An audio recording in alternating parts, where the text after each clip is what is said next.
Welcome to the Gov Geeks. We're here to improve the people side of governments in a fun way.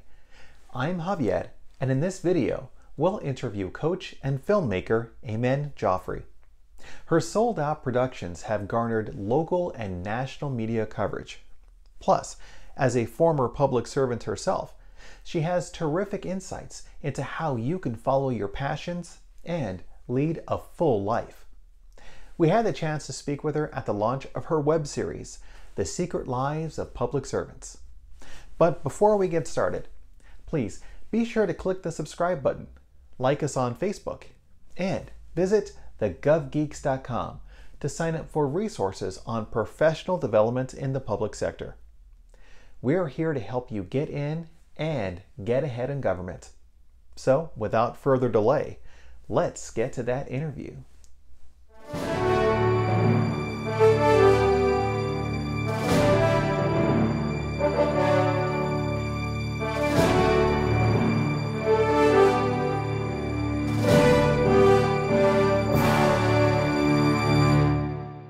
Hi everyone, this is Javier Lopez with the Gov Geeks, and we are very excited today to talk to a very special person, Amen Jafri, about the secret lives of public servants. So, welcome to the Gov Geeks. Thank you so much for joining us today.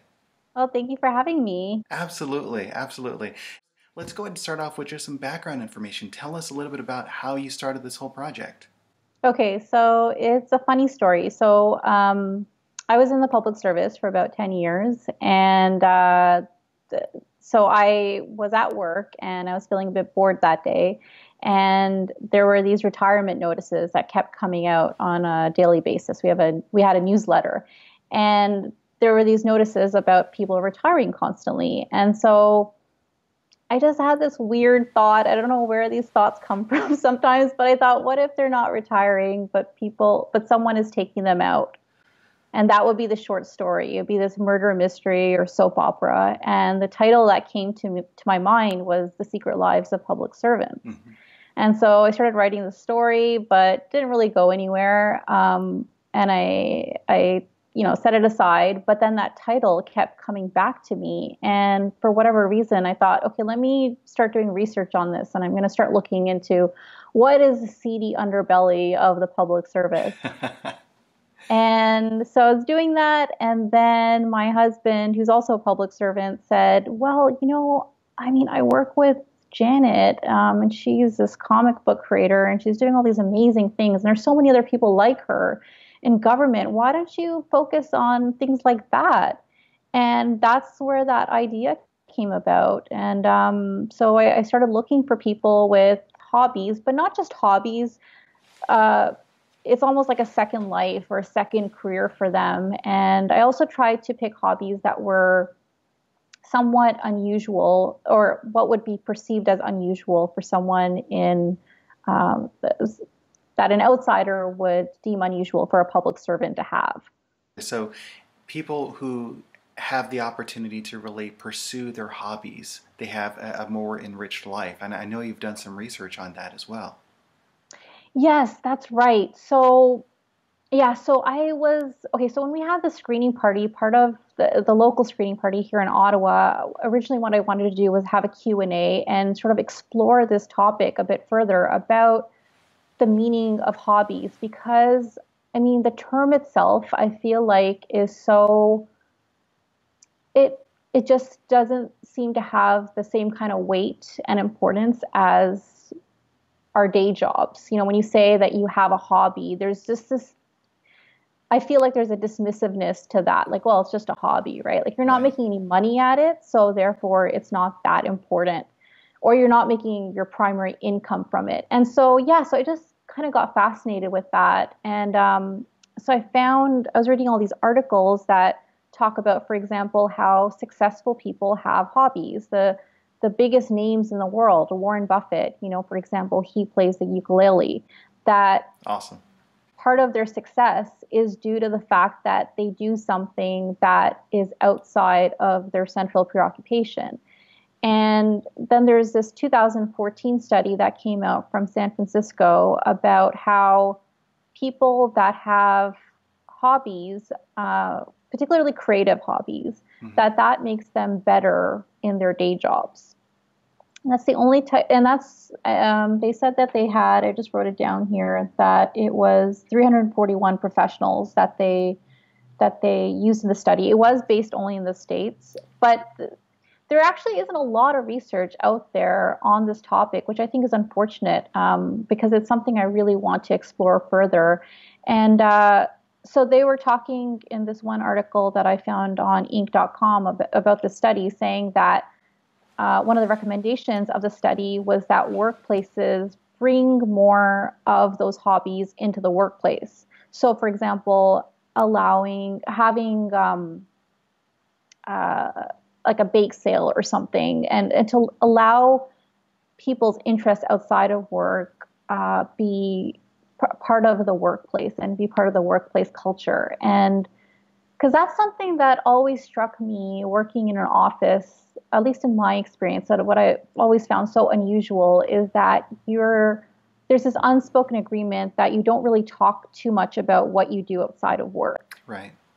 You can talk a little bit about it to say, on the weekend or after work, I'm doing this thing, but what is discussed at work is really work. And that's the most important thing, because that's what's sort of driving productivity. But then again, we go back to that study saying that actually these hobbies, they help make us better employees.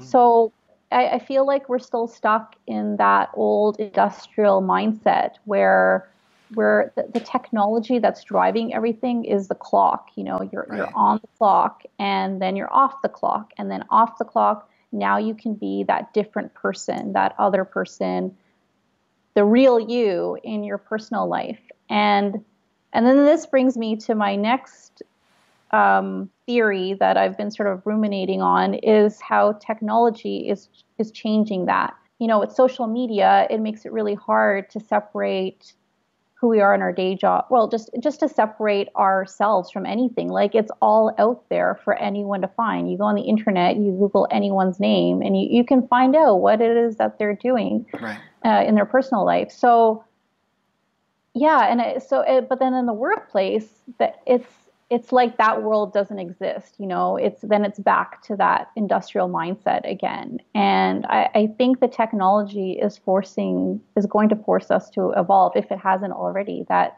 we can't keep operating like this and forcing people to suppress that side of themselves that feels like themselves. Sure.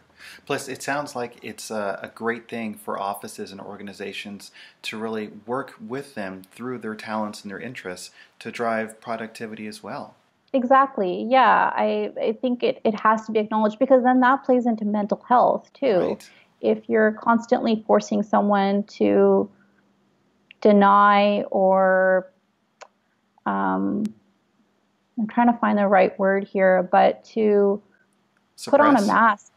Maybe suppress, yeah, or put on a mask of sorts when they're going into their day jobs, then that's really hard to manage constantly on a day-to-day basis, year after year. And that's most of your life. Right. And to be honest, what I hear you saying is that in order to really do well in your life and do well in your interests is to pursue your passions. Absolutely. Yeah, that your employer is supportive and okay with you pursuing hobbies outside it, or not even that, but just that it's a safe space in your day job to talk about what you do outside of work. It's not seen as weird or something that's not to be spoken of. Hopefully, as we evolve how the workplace looks and we're continuing to change what it means to be a public servant, that's going to be something that people would pursue a little bit more closely.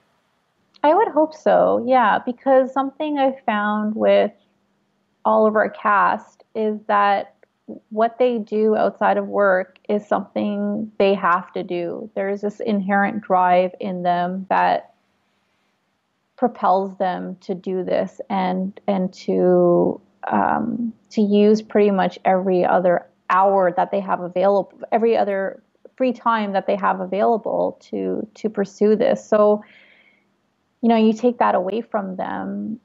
not sure what would happen, right? It's so integral to their sense of being and the sense of who they are as a person. And of course, we have to look at the whole person, not just the work side of it.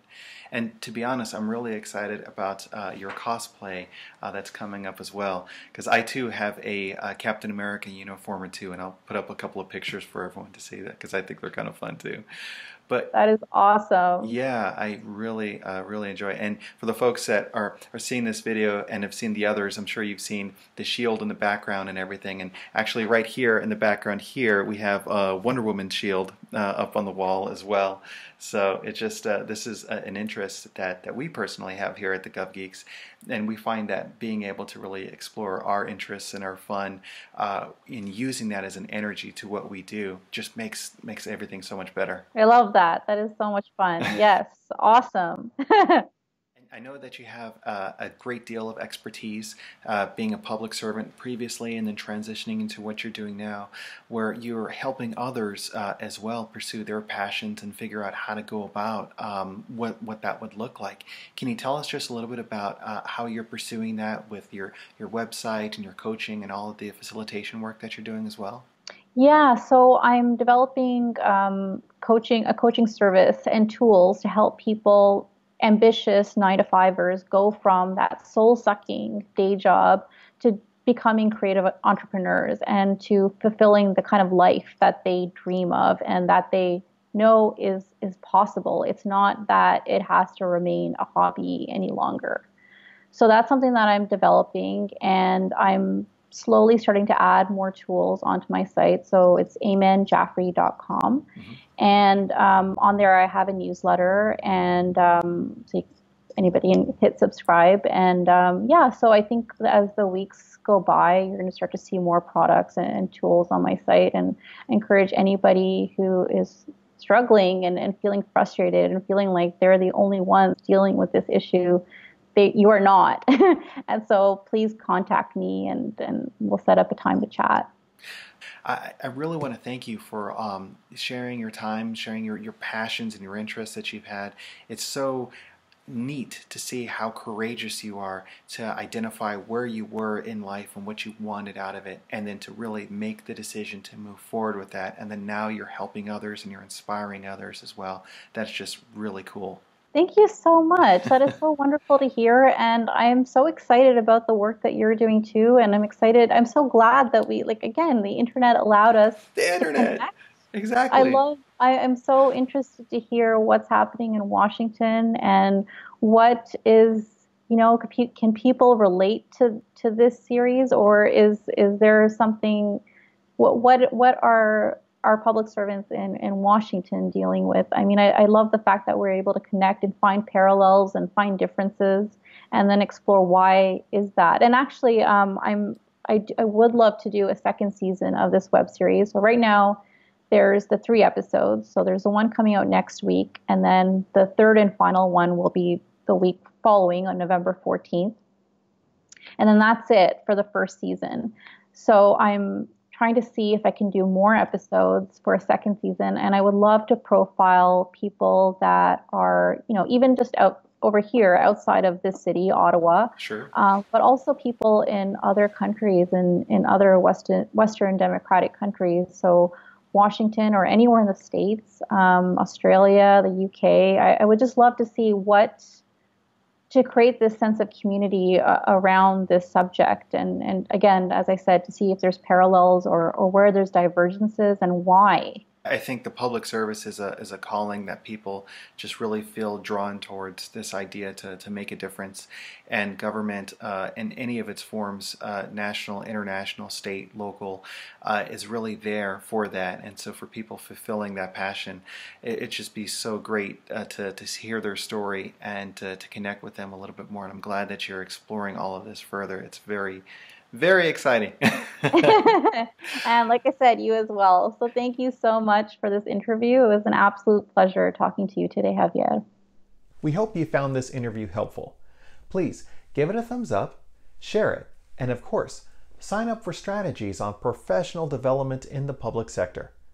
Also, at our website, thegovgeeks.com, you can sign up for courses and get information on coaching too. We're on LinkedIn, Twitter, Facebook, and Instagram. Together, we can help government meet its mission and serve the people. We're in it to make a difference. Thank you so much for watching. Service for public servants.